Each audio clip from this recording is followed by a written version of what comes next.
আসসালামু আলাইকুম। আজকের ভিডিওটা একটু অন্যরকম। প্রত্যেকটা ভিডিওতেই মাছ ধরা দেখাই বা মাছ ধরা নতুন নতুন পয়েন্ট দেখাই, কিন্তু আজকের ভিডিওটা একটু ভিন্ন রকম।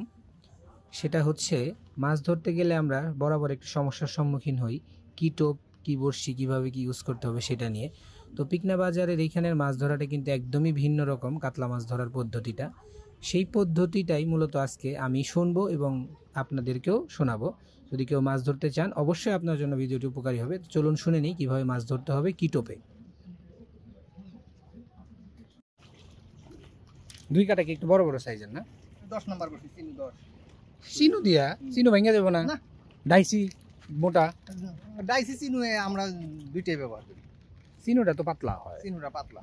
10 নাম্বার বসি ব্যবহার করি। আর 9 10 টোপ কি শুধু ডিম রুটি? শুধু ডিম রুটি না খালি রুটি? না, খালি রুটি এবং না খালি রুটি না, ডিম রুটি হার্ড করে গুলতে হয়, অনেক হার্ড।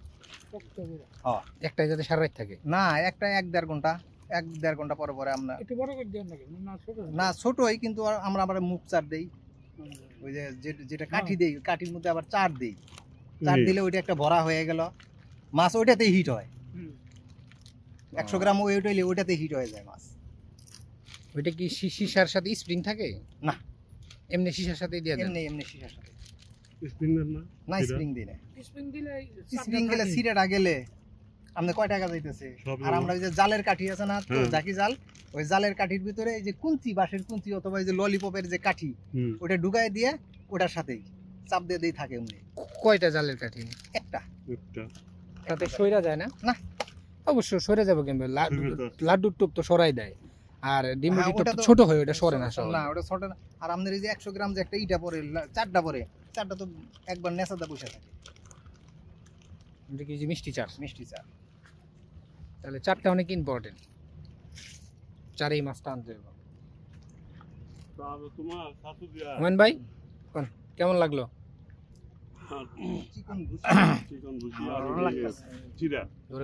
কেমন লাগলো কোন? আমার হরন লাগতেছে। হরন লাগতেছে? পয়েন্ট কেমন লাগছে?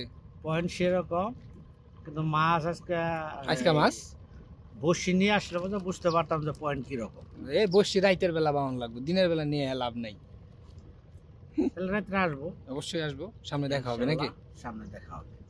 এই যে নবীন ভাই কোন, আপনার কি মতামত, কি অবস্থা? ভালো? আলহামদুলিল্লাহ ভালো। এই একটু সময় লাগবে, 10-15 দিন পর থেকে ইনশাআল্লাহ মারা লাগবে। এখন পানিটা একটু গুলা। পয়েন্ট কি ভালো লাগছে? আলহামদুলিল্লাহ ভালো। আরেকজনের খাওয়া শুরু করছে, কি খান? হ্যাঁ, পপকর্ন খায়। পপকর্ন গোলাবানের মতো হয়ে গেছে নাকি? আপনার কেমন লাগলো কোন? খুব ভালো, সুন্দর পয়েন্ট। তাহলে কবে আইতেছেন? কালকে থেকে মাছ না, আগামী সপ্তাহে। আগামী সপ্তাহে ইনশাল্লাহ নাকি? আগামী সপ্তাহে ক্যাম্পিং হবে।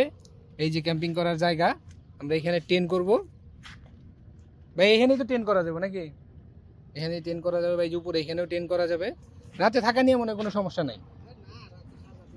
সারা রাত এখানে লোকজন থাকে, মোটামুটি একটা জমজমাট পরিবেশ, খুবই সুন্দর একটা জায়গা।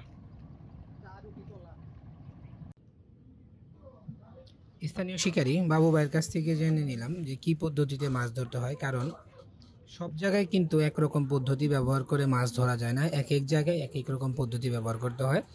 পরবর্তী সময়ে আমি যখন এখানে মাছ ধরতে আসবো, এই পদ্ধতিতে আপনাদেরকে সরজমিনে ভিডিও করে দেখাইতে পারবো যে কি পদ্ধতিতে মাছ ধরতেছি। আলহামদুলিল্লাহ, আল্লাহ যদি নসিবে রাখে কিছু বড় বড় মাছও হয়তো আপনাদেরকে দেখাইতে পারবো। এখানে অলরেডি জায়গাগুলো ধরা হয়ে গেছে এবং টেন্ট করা হয়ে গেছে। আমরা খুব দ্রুত এখানে মাছ ধরতে আসবো। তো ভিডিওটি ভালো লাগে লাইক কমেন্ট এবং শেয়ার করে দিবেন। সবাই ভালো থাকবেন, সুস্থ থাকবেন। আসসালামু আলাইকুম।